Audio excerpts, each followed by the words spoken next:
What's up, Internet Land? Zachamus Prime, aka Zachamus Prime, here with another Transformers third-party review, and today, The Dark Knight Returns. Or something like that.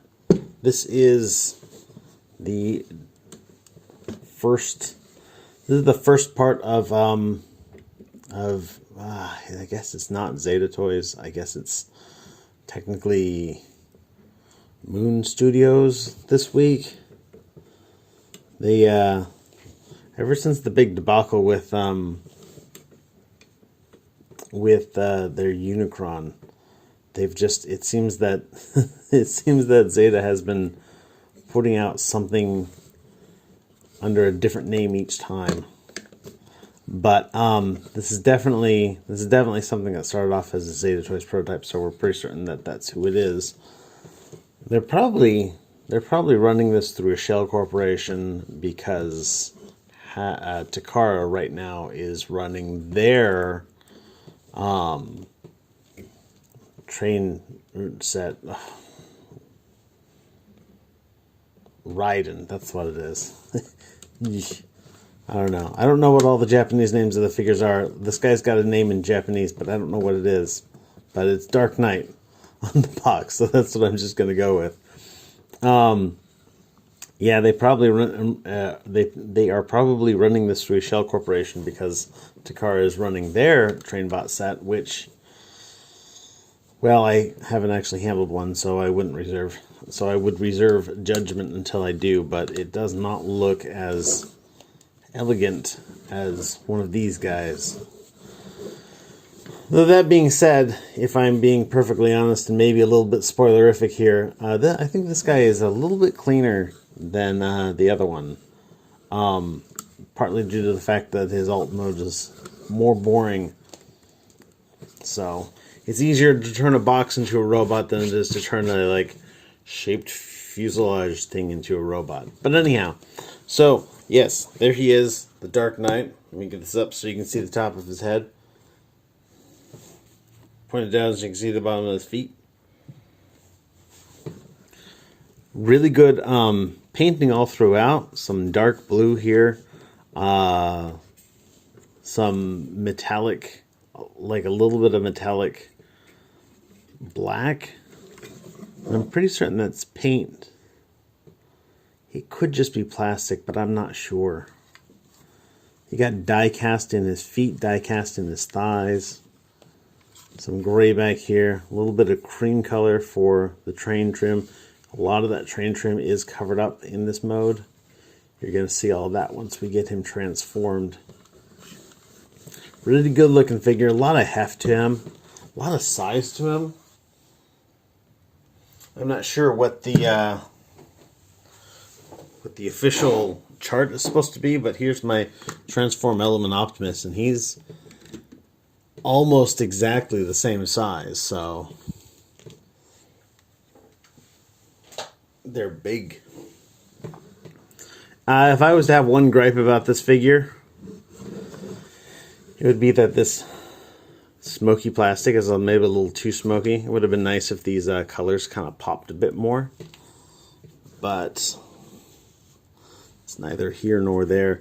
But yeah, basically what they did with the Smoky Plastic is he's got several points on this where there's the windows, and in some places, like here on the arms, this section here, they painted behind the windows. Rather, I think they only painted this cream trim here. They didn't paint underneath it. So it's dark behind there, but you still get that like reflection of windows without having to like actually see what's going on inside. Now that does kind of shoot them in the foot, haha, literally speaking here, because you've got this cream underneath the windows, and I think it would have looked better if they had put the black paint apps underneath those windows as well. Would have just really made all of the windows look the same. But we'll get into that when we can see more windows. Most of them are covered up. In terms of accessories, he comes with his little pistole here, just done in black and red, like pretty much everything the Zeta Toys team has designed for the past several years, going all the way back to Constructor, actually.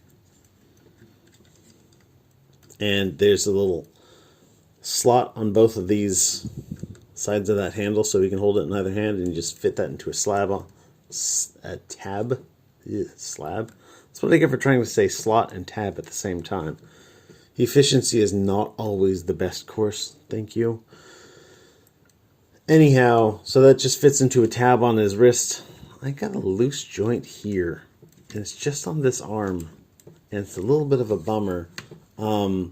The upper elbow joint is just fine, but a little bit of looseness to that lower elbow joint. But yeah, he holds this just fine.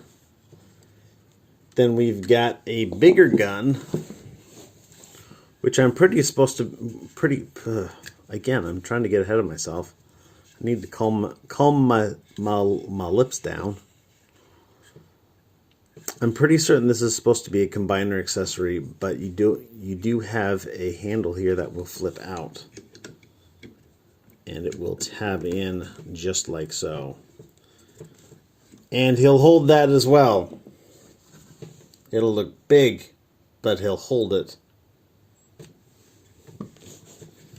Actually, it's a little too big. It's a little too obnoxious looking.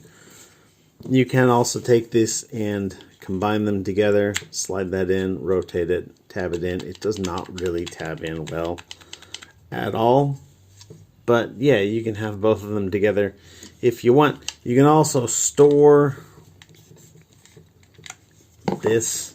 You've got a peg on either side and a hole on the back. Just peg that into that hole. And he'll hold that like a big old backpack. There's a tab for this somewhere. I think it's on the underneath for when he's in train mode. I'll see if I can remember that and get to it later. But let's get into his articulation. So his head is on a ball joint. It looks up, it looks down, it goes side to side, rotates freely. He's got these little antennas are on swivels.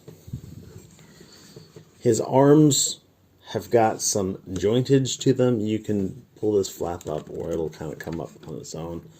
Move his arm out. For that much of a tree pose, it will go all the way out if you start moving this transformation joint, or you can rotate this and pull this all the way in and just use the transformation joint to have him kind of have a hunched shoulder look.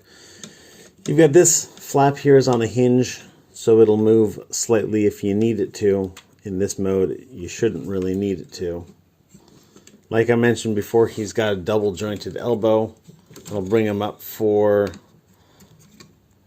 Oh, I just unpegged this thing accidentally. If you don't unpeg it, that's how much of the run you get, which is pretty big. So I will give that to them. I think that's great. Swivel here at the wrist.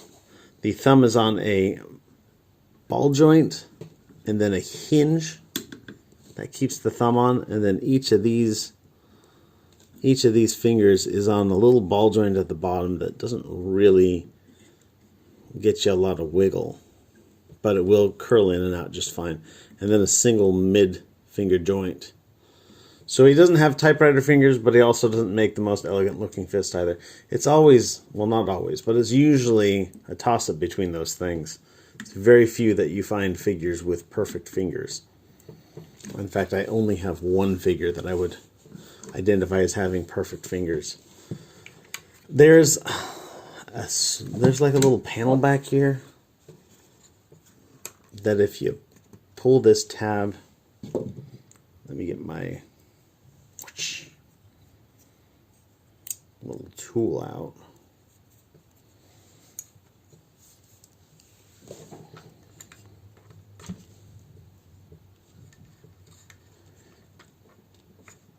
If you pull this tab, this will disconnect him so that he will do an ab crunch. Not a whole lot of an ab crunch, and it doesn't. I mean, I guess it's staying. I was getting the impression that it didn't stay really well, but actually it seems to stay fine. And then he also gets a waist swivel.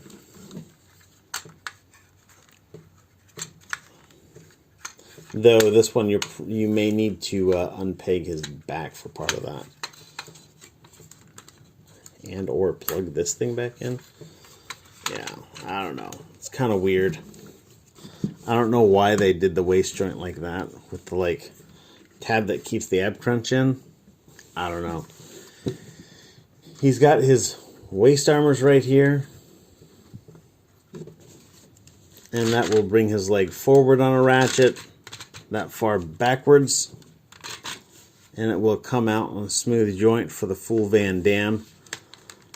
He's got an enclosed hip joint up there for the thigh swivel. Ratcheted knee, single joint for 90 degrees of bend. And then his foot will give you as much tilt as you want, and some down and up. This guy here doesn't want to move in this mode. So, all in all, good amount of posability. Really good aesthetics on this. It looks clean.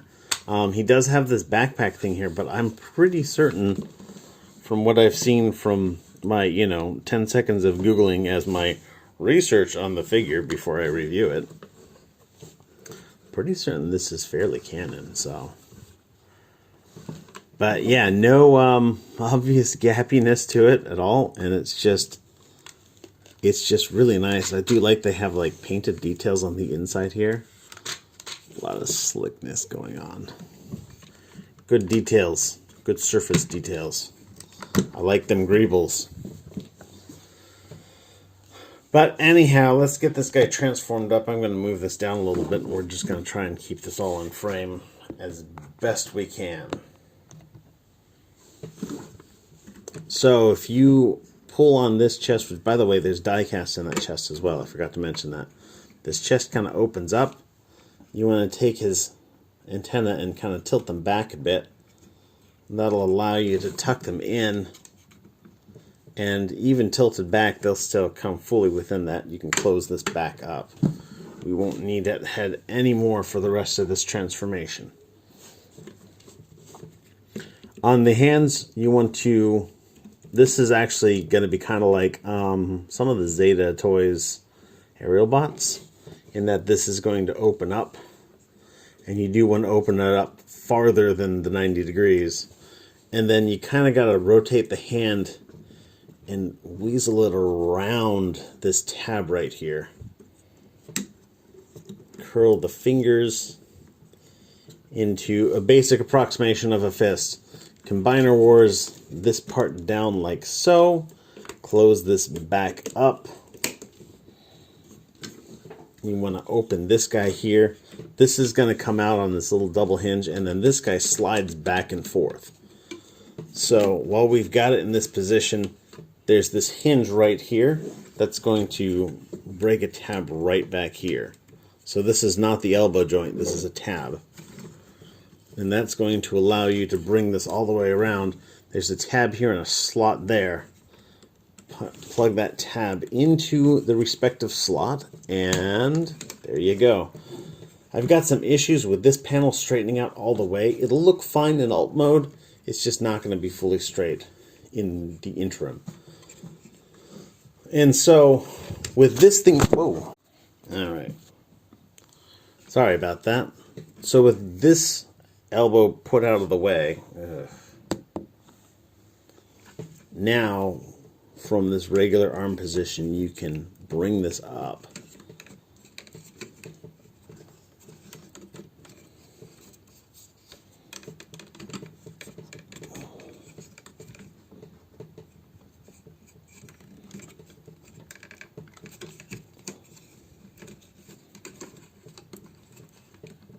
Yeah.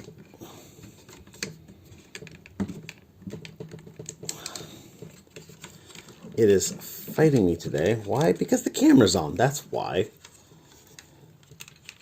Alright. Bring this out and then up. And this flap we're just going to leave here for now. So let's do the same with the other arm real quick. Open this up. Rotate the wrist. Weasel it around that peg. Curl up into an approximation of a fist. Combiner Wars the elbow. Close that.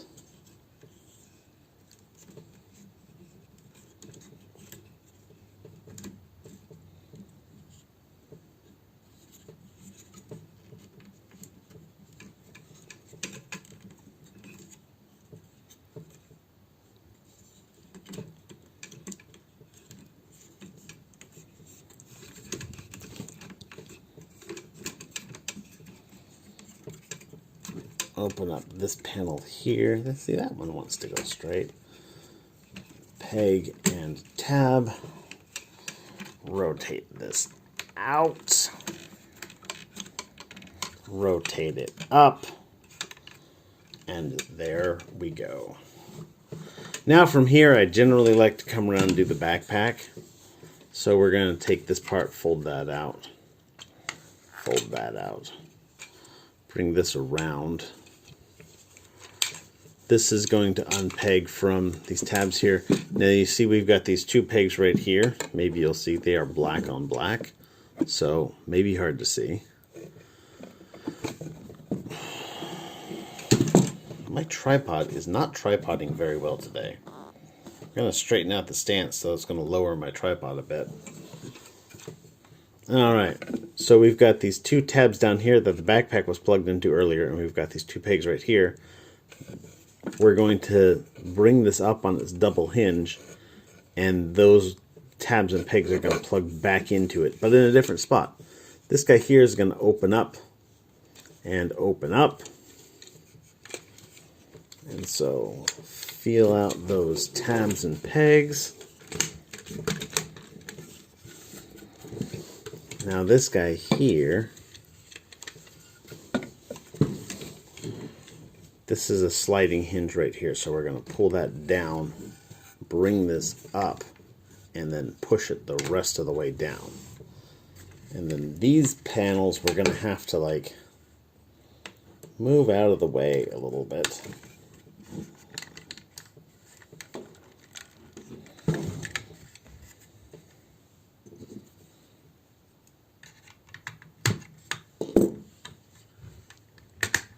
And then peg them back in. So now with all that pegged in, we are starting to look like a little bit of a train at the front. You can take these and plug them in. Oh, let's get this back in frame. You can take these and plug them in here. Though they may need more adjustment. They will probably need more adjustment later.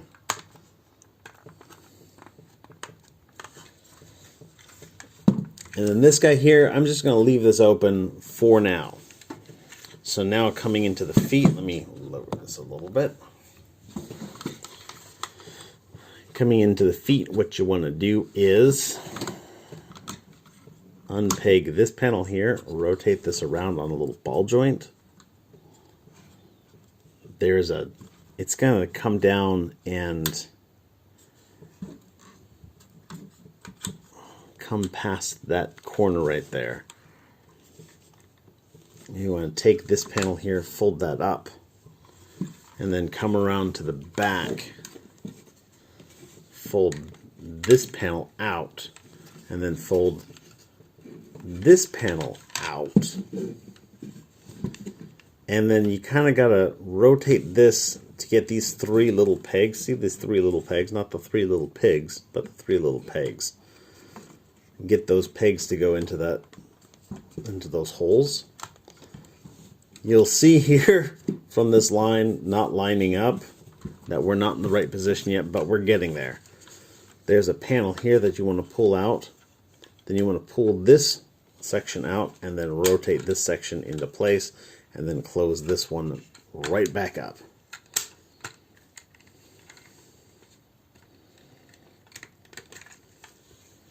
And now with that done, this whole panel here is going to kind of double joint up. I need to move this foot out of the way to get that to work. So this is going to kind of double joint up.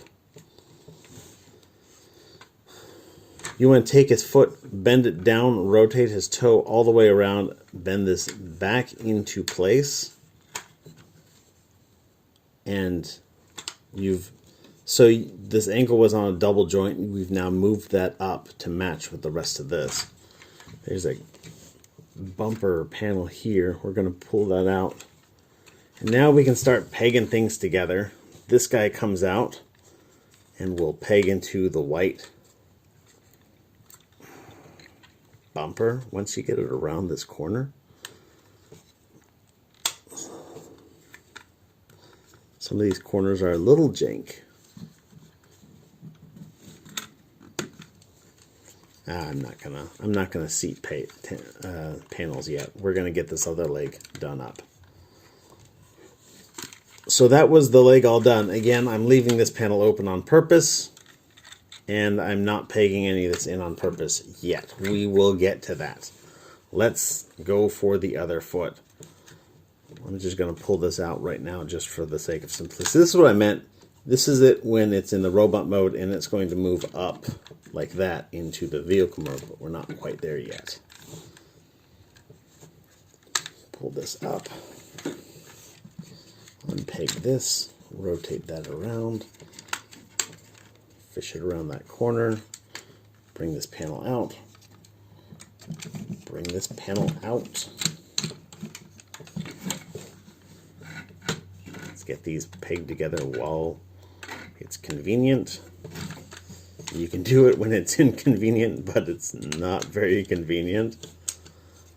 Bring that up, bring this back.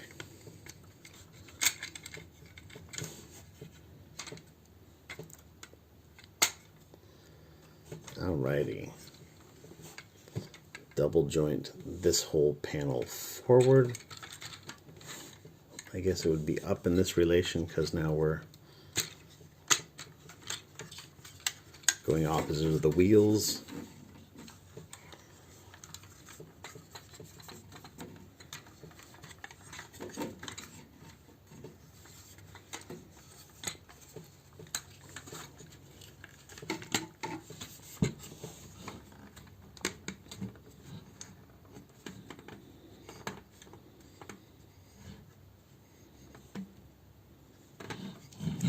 All right, so we put this dovetail in here.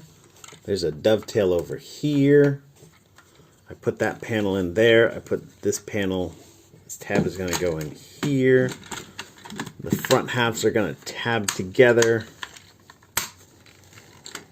On the underside here, you've got these wheels are going to fold out. There's a pair of dovetails in here that you're going to peg those together.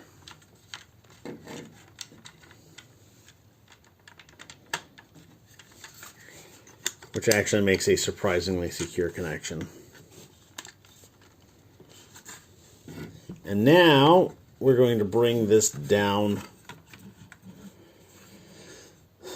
There's a couple slots here, a couple tabs here that you want to be aware of. There's these tabs here that are going to go into slots on this the underside of this panel. And then there's slots on this panel, tabs on this panel that are going to go into slots in here. So it's all a little bit weird, but like generally the tabs have gone together pretty well for me.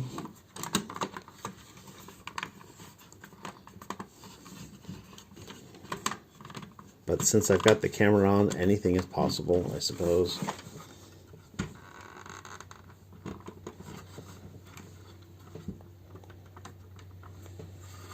Got my finger in here to kind of poke that panel out a little bit so that I can get the tab around there.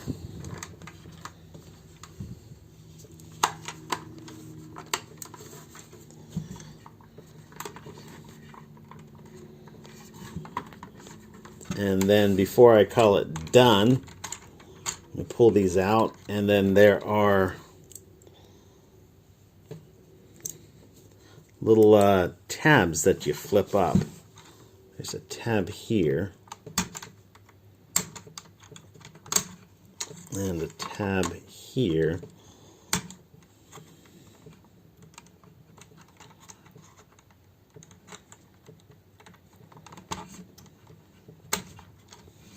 And then similar tabs down here.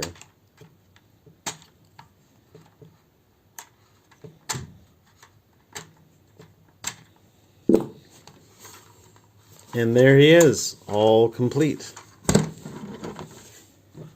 And yeah, this looks like a train car.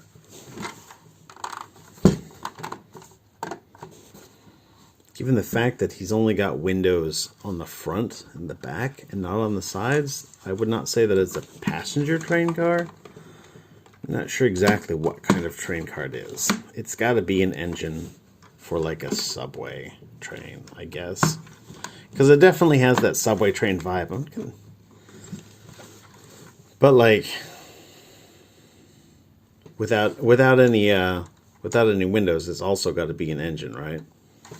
But yeah, you can see what I meant about these ones go through to darkness on the other side, so they look really dark, whereas this one's dark, dark, light. And it just, I think it would have been really nice if they had put some black paint underneath these windows.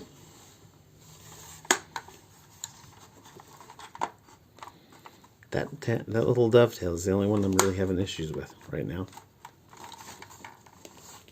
But yeah, everything closes up really well. Everything looks really clean, actually. He doesn't come with any tracks, but he does roll fairly well.